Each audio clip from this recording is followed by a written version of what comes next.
Now that we have seen how to post data to a controller action, in this one we'll be taking a look at how to validate that data.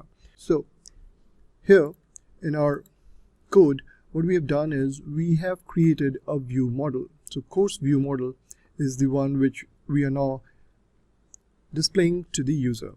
Here you will be noticing some of the data annotations that we have used in order to validate the data. Now more about data annotations can be seen over here in the Microsoft documentation, and you can see all these attributes are available, but here we'll be exploring some of them like data type, required, and string length. So in order to make a field mandatory, what we can do is in our course view model, as you can see, for the attribute title, we are just annotating it with the required attribute. That will ensure that whenever the data is submitted, it ensures that it has the value for title. Apart from that, as you can see, we have also the string length attribute. Now this attribute takes control of what will be the maximum and minimum string length or character length for a given attribute. For instance, here for title, we are saying the maximum length could be 150 and minimum must be 5.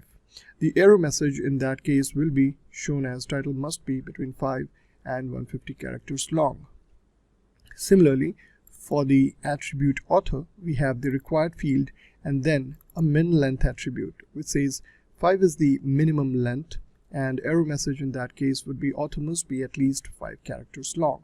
Once we have these data annotations in place, what next needs to be done is in our course.cshtml page, you'll notice that we have label for, editor for, and now we have also included another helper, that's html.validation message for.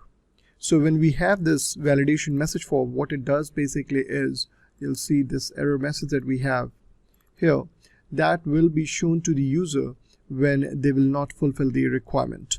Now one more thing about the data annotation. Here in our course view model, you'll notice for this particular attribute title, we have provided the data type as email address.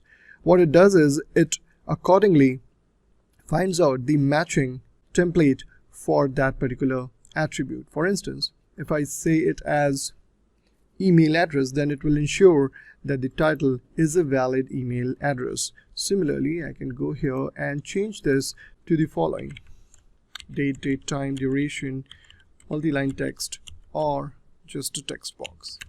So that's how you play with the data type. Now once we have placed everything, you'll notice we have also included a validation summary. So it gives you a summarized view of all the validation checks that have failed and that needs to be taken care of. So let's go ahead and give it a run now. So this is a form that is coming up now, and here in our post method controller action that you can see, we are also ensuring that the model state that is being sent is properly filled in. That is, it has to be valid, and for that we have this model state dot is valid method.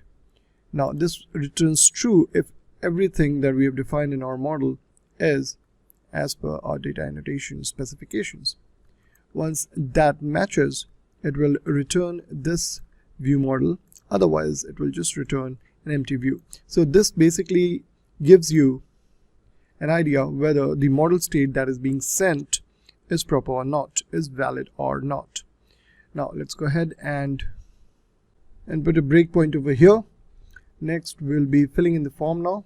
So if I just go ahead and click on the create button, you'll notice this state is valid is being called, and here you can see it as false. So obviously this is the return view that it will return.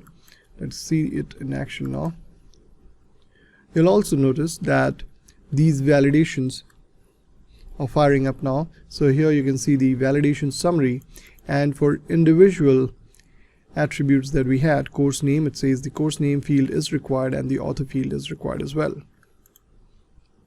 Now let's go ahead and type something over here and try clicking on create. Now let's remove this breakpoint, click continue, and here you will find the message author must be at least 5 characters long.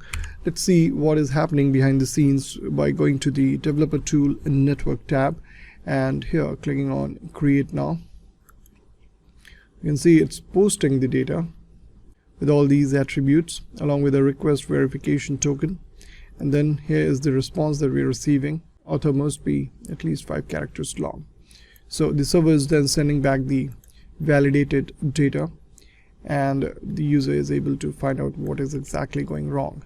So that is how we validate the data in ASP.NET Core MVC.